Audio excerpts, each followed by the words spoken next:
할렐루야! 영상예배 동참하신 여러분들을 주님의 이름으로 사랑하고 축복하고 환영합니다. 오늘은 전도서 1장 12절부터 18절의 말씀을 가지고 삶은 네 가지를 가져와야 합니다 라고 하는 제목으로 말씀을 증거하겠습니다. 성경 묵독합니다. 전도서 1장 12절 나 전도자는 예루살렘에서 이스라엘 왕이 되어 13절 마음을 다하여 지혜를 써서 하늘 아래서 행하는 모든 일을 연구하며 살핀즉 이는 괴로운 것이니 하나님이 인생들에게 주사 수고하게 하신 것이라. 14절 내가 이 아래서 행하는 모든 일을 보았노라. 보라 모두 다 엇되어 바람을 잡으려는 것이로다. 15절 구부러진 것도 곧게 할 수 없고 모자란 것도 셀 수 없도다. 16절 내가 내 마음속으로 말하기를 이르기를 보라 내가 크게 되고 지혜를 더 많이 얻었으므로 나보다 먼저 예루살렘에 있던 모든 사람들보다 낫다 하였나니 내 마음이 지혜와 지식을 많이 만나보았음이로다. 17절 내가 다시는 지혜를 알고자 하여 미친 것들과 미련한 것들을 알고자 하여 마음을 썼으나 이것도 바람을 잡으려는 것인 줄을 깨달았도다. 18절 지혜가 많으면 번뇌도 많으니 지식을 더하는 자는 근심을 더하느니라. 아멘. 알렉산더 대왕의 유언을 우리는 너무나 잘 알고 있습니다. 마게도냐 알렉산더 대왕은 32세의 나이로 세균 감염으로 인하여 죽기 전에 유언을 남겼습니다. 내가 죽으면 들어갈 관의 양쪽 옆에 구멍을 내라. 그리고 내 양손을 관 밖으로 내밀어라. 그렇게 유언했습니다. 제왕도 죽어서는 아무것도 가져갈 수 없다는 것을 보여주겠다는 철학적인 죽음을 그는 맞이한 것입니다. 사람은 무엇인가 잡기 위해서 두 주먹을 불끈 쥐고 갓난아이가 태어나지만 늙어서 이 세상을 떠나서 죽을 때는 모든 것을 하나도 가지고 가지 못한다는 손을 펴고 가는 그러한 죽음을 맞이하게 됩니다. 손을 쥐고 왔다가 손을 펴고 가는 인생이 아닙니까? 오늘 말씀은 전도서 기자를 통해서 솔로몬을 통해서 주시는 인생에게 정말 필요한 네 가지를 소개하고 있습니다.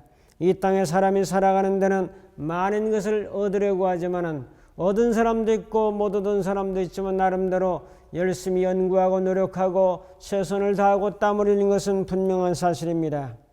여러분, 저는 오늘 여러분들이 알고 있는 사실을 정리해서 인생이 살아가는 데 있어서 네 가지를 얻는다는 것이 만만치 않습니다.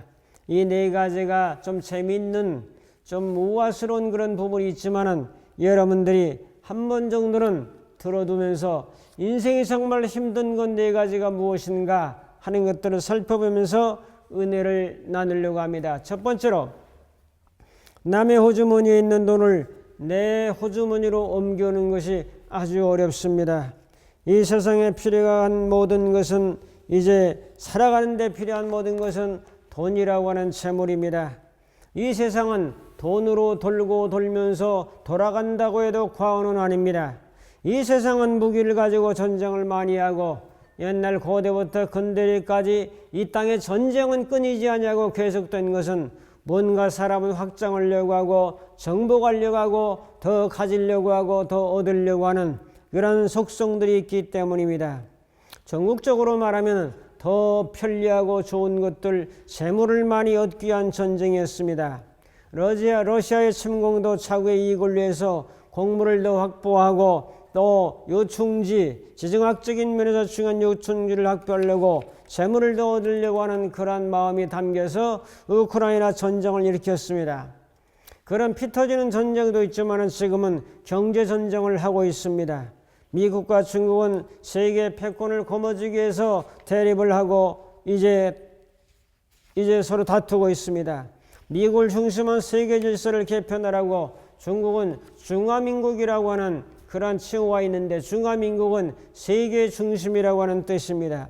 그러므로 세계 중심은 내가 차지해야 되고 우리 중국 사람들이 차지해야 된다고 하는 사상들이 그들 마음속 깊이 뿌리박고 있습니다. 우리나라도 경제를 일으켜서 세계 경제 10위권이라고 하는 경제 대국을 이루었습니다.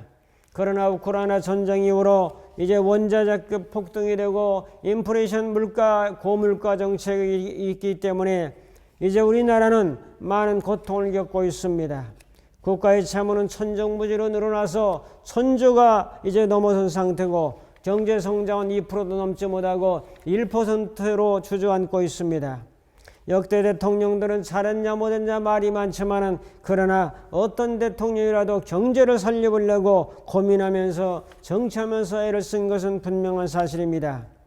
경제인들도 돈을 벌어서 우리나라 사람들을 이렇게 이 정도로 먹고 살 수 있도록 해놓은 것은 경제인들의 많은 노고와 땀과 희생이 있었던 결과라고 생각합니다.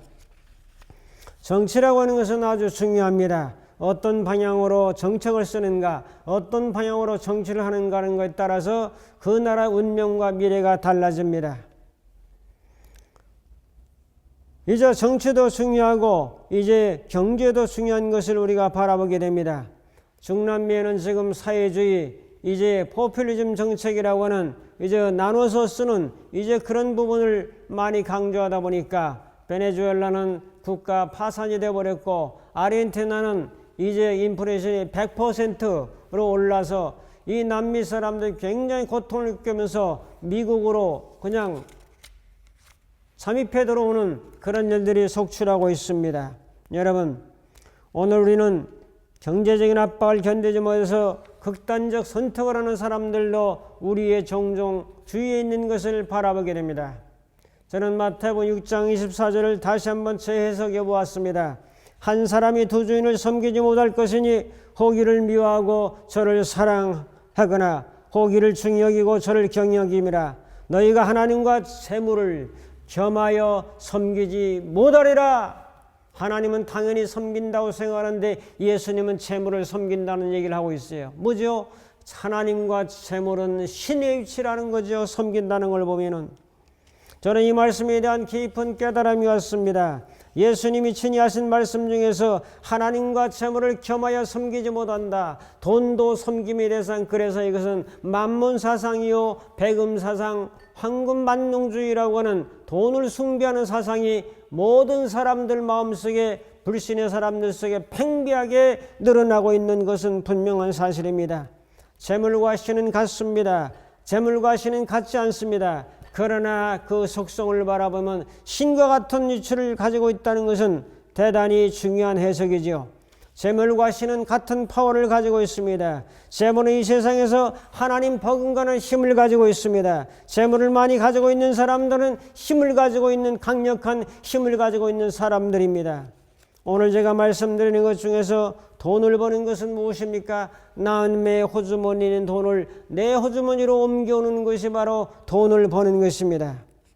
이것은 쉬운 일이 아닙니다. 여러분들은 노동이라고 하는 대가를 통해서 한 달에 월급이라는 것으로 얼마의 돈을 내 호주머니로 가져오게 됩니다. 여러분들이 근무하는 그런 환경을 보면은 공직에 근무하는 분도 있고 운전을 하시는 분도 있고 또한 병원에 근무하는 분도 있으며 노인 요양시설이나 교육 관련 일을 하고 있는 분들도 계십니다. 음악을 하는 분도 있고 예술활동을 하는 분도 있고 건축에 종사하는 분도 있으며 관리직에 종사하는 분도 있고 설계직에 종사하는 분도 있으며 네트워크 관련 종사자분도 계시고 장사하는 분 등등 해서 가사노동하시는 분, 서비스업, 금융업까지 다양한 계층의 직업을 가지고 있습니다. 우리가 깨달아야 될 것은 무엇입니까? 내 호주머니에 돈을 채우기 위해서 그렇게 하루 8시간 이상 열심히 땀 흘려 일하고 있다는 거죠.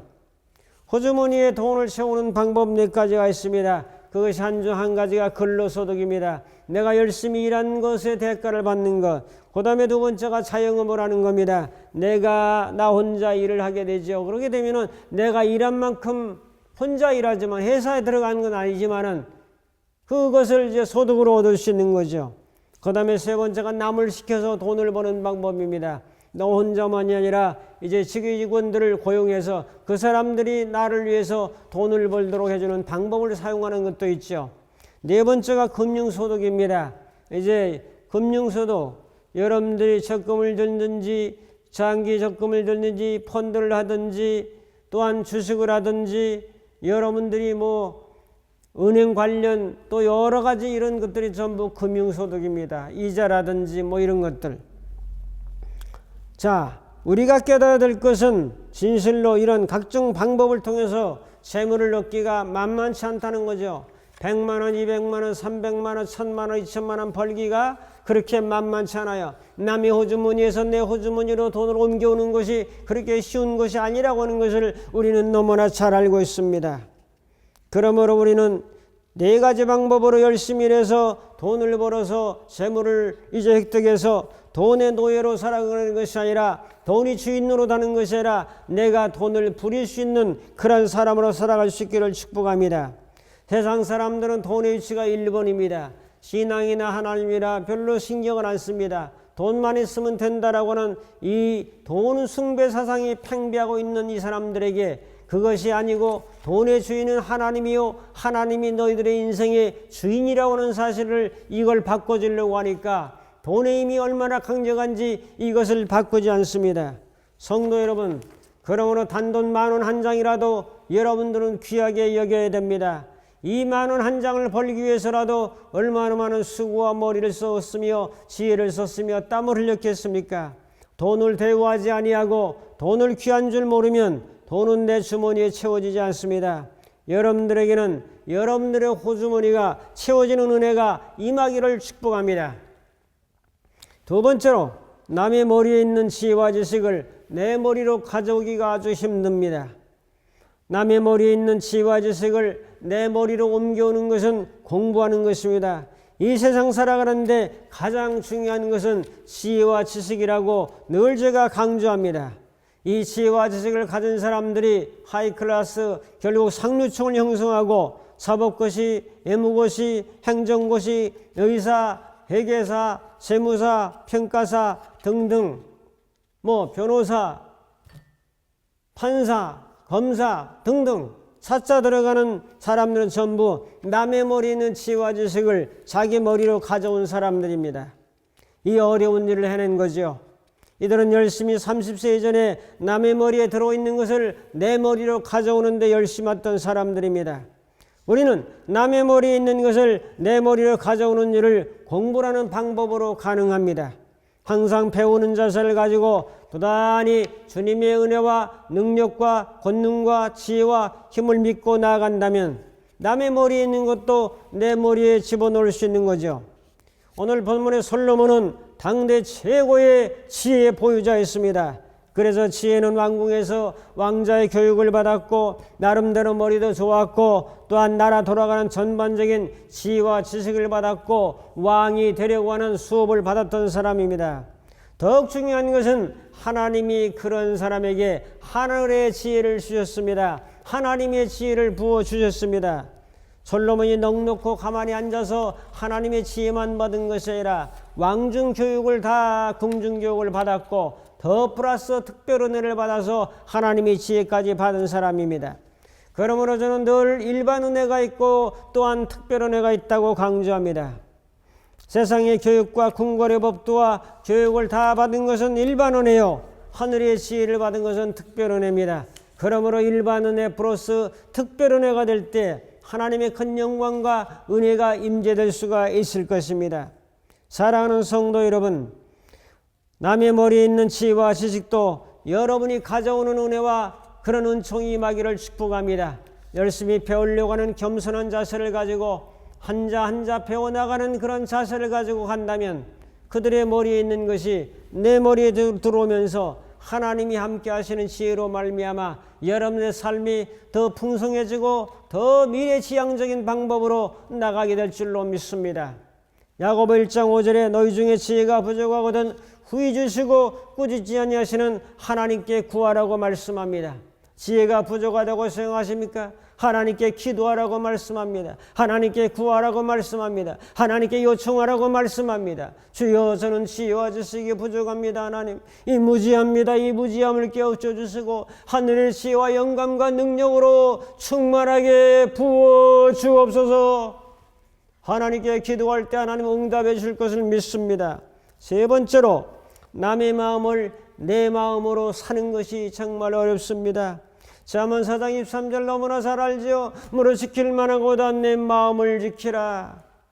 사람의 마음을 가져온다고 하는 것은 그렇게 쉬운 것은 아닙니다. 시간도 오래 걸리고 좋은 인간관계를 1년, 2년, 3년, 5년, 10년, 15년, 20년 쌓아야만이 마음을 가져오게 되고 저 사람의 마음과 내 마음의 코드가 맞게 됩니다.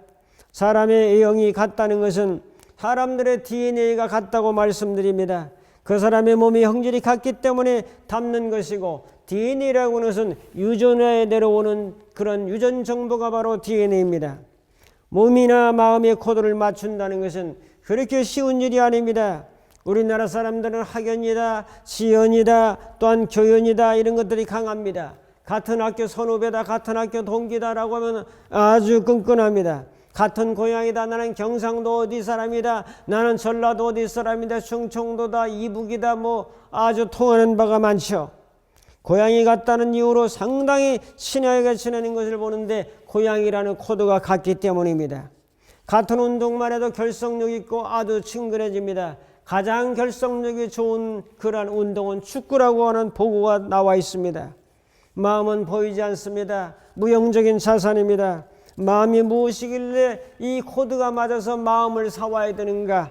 지성과 감성과 의지가 마음인데 이것이 합해진 것이 마음인데 그 중에서 코드가 맞으려면 마음을 사오려면 감성이 맞아야 됩니다. 여러분, 감성은 느끼는 것입니다. 여러분, 아담은 하와에게 이제 자기에게 다가오는 하와를 보고 이는 내 뼈 중에 뼈요 살 중에 살이로다. 내 뼈요 내 살이라고 하는 것은 너와 내가 하나다 이 말이에요. 나에게서 네가 나왔고 너는 나이다라고 하는 그런 표현을 하면서 그 느낌에 대한 당신과 나는 하나라고 하는 사랑의 고백을 하는 것을 보게 됩니다. 룻기서에 보면 시어머니 또 시아버지 두 아들이 함께 모압 지방으로 가서 결혼해서 이제 살다가 엘리멜렉에는 남편도 죽고 두 아들이 다 죽어버립니다. 여자만 3명 남았어요. 시어머니, 며느리 2명. 자, 시어머니는 결단합니다. 너희는 너희 친정집으로 돌아가서 다시 좋은 사람 만나서 재혼해서 이제 남은 생애를 즐겁게 살도록 하라. 나는 모든 것을 다 잃어버린 자로서 나의 고향으로 돌아가야 되겠다라고 말하자 한 며느리는 고향 땅 친정집으로 갔고 룻이라고 하는 한 며느리는 어머니 하나님은 나의 하나님이 되고 어머니 가시는 곳에 나도 갈 것이라고 결단합니다. 뭐죠? 나오미라고 하는 시어머니는 룻이라고 하는 며느리의 마음을 샀습니다. 그렇기 때문에 내가 이 어머니를 끝까지 모셔야 되고 건강해야 되겠다고 하는 그런 결단으로 다시 고향으로 돌아오지 않습니까, 여러분? 이것은 마음을 샀기 때문에 그렇습니다. 마음을 산 사람들이 모이면 동행하게 됩니다. 동행이라고 하는 것은 한 방향으로 보조를 맞춰 걸어가는 것입니다. 동행하는 것은 쉽지가 않습니다. 살아있던 남녀도 처음에는 한 방향으로 보조를 맞추겠다고 이제 검은 머리 팥불이 되겠다고 약속을 선언하지만은 그러나 그것이 쉬운 것이 아니라서 신발을 받고 신는 사람들도 종종 있습니다. 여러분, 성격이 다르고 가치관이 다르고 삶의 방식이 다르기 때문에 이걸 맞춰 나간다는 것은 오히려 쉬운 일은 아니고 서로 다름을 인정하고 사는 것이 더 편안한 상태가 아니겠습니까? 사람과의 관계에서 어려운 것은 뭡니까? 한다고 했다가 안 하고 안 한다고 했다가 다시 하고 하는 이런 변덕스러운 마음. 말을 뒤집을 때 관계가 어렵습니다. 왜 그렇습니까? 사람들은 이기주의이기 때문입니다. 나에게 이익이 되면 이렇게 하고 하겠다고 하고 나에게 이익이 없으면 언젠가는 떠날 수밖에 없는 그런 상황. 자기에게 이롭게 하고 이롭게 말하고 이롭게 행동하는 이기주의의 팽배함 때문에 이타주의, 남을 사랑하고 남에게 베풀고 남에게 헌신하고 잘 대해주는 그런 친절한 이타주의 정신이 없고 이기주의가 팽배하기 때문에 이런 현상이 일어납니다. 저는 3가지 주의를 말합니다. 이기주의, 두 번째는 이타주의, 3번째는 이하주의. 이하주의는 뭐냐? 하나님을 이롭게, 하나님께 영광 돌리는 건 이하주의예요. 일본에 머무는 사람은 그냥 그렇게 사는 거예요. 자기중심적으로 사는 거예요. 적어도 기독교인들은 이타주의, 남을 이롭게 하고 하나님은 이롭게 하고 교회를 섬기고 하나님의 나라를 섬기고 하나님의 영광을 위해서 나아가는 이 자세가 바로 이하주의, 이타주의 아니겠습니까? 그러므로 마음을 산다는 것은 대단히 중요합니다. 사람은 목적도 좋아야 되지만 방법도 좋아야 됩니다. 친구를 얻는 것도 마음을 사는 거요. 사람의 마음을 얻는 것이, 사는 것이 참으로 공이 많이 들어가야 되고 노력도 많이 해야 된다는 사실을 우리는 기억하게 됩니다. 저는 시인들과 신앙송가들과 교류를 하고 있습니다. 목사인 걸 다 알고 있죠. 그래서 예수님께 누가 되지 않게 해서 언행을 조심하면서 제가 앞장서서 일을 하게 되고 또한 헌신적으로들 돕기도 하고 잘 대해줍니다. 그들의 평가는 다른 목사하고는 다르다. 백목사라고 하는 분은 다른 목사님들하고는 다르다라는 평가를 제가 받습니다. 자, 헌신적이고 봉사정신이 있기 때문에 이기주의보다는 저는 이타주의를 지향하기 때문에 그런 삶이 가능하고 그런 평가를 받고 있습니다. 자, 그들의 마음을 얻었기 때문에, 그들의 마음을 샀기 때문에 가능합니다. 또 반대적인 경우가 있습니다. 한 친구가 있는데 인천에 자꾸 운동을 하러 가자는 거죠. 인천에 탁구를 잘 치는 분이 있는데 그분하고 같이 가서 하자라고 나 두 사람에게 자꾸 이야기를 하는데 저는 인천까지 가서 탁구할 만한 운동할 만한 시간적 여유가 그렇게 넉넉치 않기 때문에 대답을 안 했는데 자꾸 전화가 오는 거예요. 2번이나 전화가 왔는데 못 갈 거 입장도 곤란하고 그래서 제가 전화를 안 받았어요.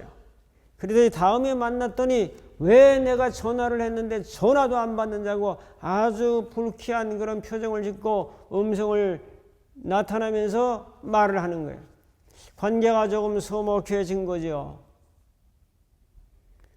자, 미안하기도 하고 당황스럽기도 했었습니다. 여러분, 제가 그 친구의 마음을 잘 사지 못한 결과죠. 전화를 잘 받고 내가 이렇게 바쁘고 힘들어서 가지 못하노라고 정중하게 정당하게 이야기를 했으면 좋았을 것을 그냥 회피하는 방법을 썼기 때문에 이러한 결과가 나서 결국 그 친구의 마음을 얻지를 못한 거죠. 여러분, 이런 케이스가 상당히 많이 있을 줄 압니다. 마음을 사는 경우도 있고 마음을 잃어버린 경우도 있습니다. 성도 여러분, 그러나 중요한 것은 마음을 사야 됩니다. 마음을 얻어야 됩니다. 사랑과 불변이라는 씨앗을 뿌리고 시간의 흐름에 따라서 마음을 사는 열매가 나타나게 될 줄로 믿습니다. 성도 여러분, 사랑과 인격을 높여서 사람들의 마음을 사다가 마음의 창고에 보물이 가득한 사람들이 다 될 수 있기를 주님의 이름으로 축복합니다. 네 번째로 예수님을 내 마음에 모셔오기입니다. 오늘 13절 14절에 보면 마음을 다하여 지혜를 써서 하늘 아래 행하는 모든 것을 연구했다고 말씀합니다. 이는 괴로운 일이니 하나님 인생들에게 주사 수고하게 하신 거라고 말씀하고 전도서 1장 14절에 내가 해 아래서 행하는 모든 일을 보았노라. 보라 모두 다 헛되어 바람을 잡으려는 것이더라라고 말씀합니다. 전도서가 우리에게 주는 교훈과 사상은 무엇입니까? 전도서 1장 2절을 우리는 잘 알고 있습니다. 전도자가 이르되 헛되고 헛됨이 헛되고 헛되니 모든 것이 헛되도다 라고 말씀합니다. 이 말만 보면 허무주의에 빠지고 염세주의에 빠지며 부정적인 인생을 바라보게 됩니다. 전도서에서 강조하는 것은 허무가 아닙니다. 허무하다는 것을 이야기하면서 허무하지 않은 것을 소개하는 것이 전도서의 목적입니다. 전도서 12장 3절 13절에 보면 일의 결국을 다 들었으니 하나님을 경외하고 그의 명령을 지킬지어다. 이것이 모든 사람의 본분이니라라고 말씀합니다. 하나님을 경외하고 그 말씀을 순종하는 것이 인생의 근본이다. 본분이다. 꼭 해야 될 일이다. 하나님을 경외하고 그의 말씀을 순종하는 비결은 무엇입니까? 신을 내 마음가운데 모셔오는 거예요. 돈도 모셔오고 지혜와 지식도 가져오고 사람의 마음도 이렇게 모셔와야 되지만은 그러나 신을 모셔와야 되는 겁니다, 여러분. 신을 모시려면 어떻게 해야 되죠? 하나님의 아들을 통해서 가능합니다. 예수님은 하늘의 하나님과 이 땅의 인간들을 이어주는 구원의 다리이기 때문입니다. 신을 모시는 것은 신의 아들을 모시면 됩니다. 신의 아들인 예수님을 내 인생의 주인으로, 내 인생의 구원의 주님으로 날 위해서 십자가에 피 흘려 돌아가시고 그 피가 나의 모든 과거와 현재 미래의 모든 죄악을 씻어주시며 나를 흰 눈같이 양털같이 깨끗하게 해주시고 부활하셔서 부활의 생명을 욕속죄 받은 사람에게 부여해 주시고 이제는 내가 나로 사는 것이 아니라 이제 나는 죽고 예수 살아서 예수님의 새 생명으로 부활의 생명으로 살도록 역사하신 것이, 이것을 믿는 것이 신을 모셔오는 거예요. 그러므로 이 신을 모셔오는 것은 어려운 게 아니에요. 세 가지는 어렵지만 마지막 네 번째는 어려운 것이 아니에요. 예수 그리스도를 내 구주로 영접하고 내 인생의 주인으로 영접하고 저는 그리스도시요 살아계신 하나님의 아들이라고 영접하면 그분을 모셔오는 거예요. 내 마음에 모셔오는 거예요. 내 마음의 중앙의 자리에 앉혀드리는 거예요. 영접하는 자, 그 이름을 믿는 자들에게는 하나님의 자녀가 되는 권세를 주셨다고 요한복음 1장 12절에 말씀하고 있지 않습니까? 사도행전 9장 보면 사울이라는 청설문이가 나오죠. 예수 믿는 사람을 잡아서 옥에 가두는 일에 앞장섰던 사람인데 사울아 사울아 네가 왜 나를 핍박하느냐 라고 하는 하나님의 예수 그리스도의 음성을 듣고 주여 누구십니까? 그 자리에서 무릎을 꿇고 눈이 멀면서 예수님의 음성을 듣고 발견 새롭게 변화되었습니다. 그는 자기 중심에서 예수 중심으로 율법주의에서 복음주의로 바뀌었습니다. 자존심으로 똘똘 뭉친 사람이 이제 주님을 높이는 주존심으로 바뀌었습니다. 예수 믿는 사람을 핍박하던 사람이 전도자로 바뀌었습니다. 자기가 가장 잘난 줄 아는 사람이었던 사람이 이제는 나는 성도 중에 작은 자보다 더 작은 자라고 작은 자로 바뀌었습니다. 이것이 예수님을 모셔드린 자의 결과입니다. 여러분도 예수님을 마음의 신으로 하나님의 아들로 모셔드리기를 축복합니다. 무당도 보면 신 내린 구슬이에요. 신이 내려야 진짜 무당이에요. 신일이 신을 받아야. 그래서 신을 받는 무당을 강신무라고 합니다. 또한 배워서 하는 무당을 세습무라고 합니다. 근데 진짜 누구를 알아주느냐? 강신부를 알아주는 거죠. 신을 받은 거예요. 귀신이지만 신을 받은 것. 예수 믿는 건 뭐냐? 신을 모셔오는 거예요. 신을 받는 거예요. 하나님의 말씀, 신의 말씀을 받는 거예요. 신의 영을 받는 거예요. 그것이 예수 믿는 거예요. 그렇게 되면 인생이 새로워지고 바뀌어지는 거예요.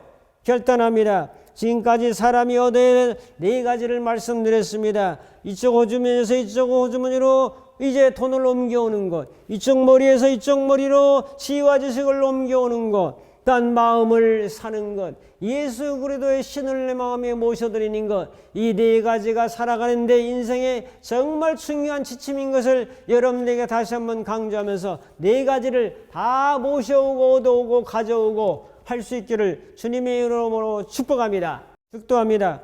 이제는 우리 주 예수 그리스도의 무한하신 은혜와 하나님 아버지의 극진하신 사랑하심과 성령님의 감화 감동 인도 충만 교통하심이 오늘 모든 좋은 것들을 내 마음에 가져오기로 결단하는 모든 심령들 머리머리 위에 저들의 가정과 섬기는 교회와 이 나라의 민족과 전 세계 위에 이제부터 영원토록 함께 있을지어다.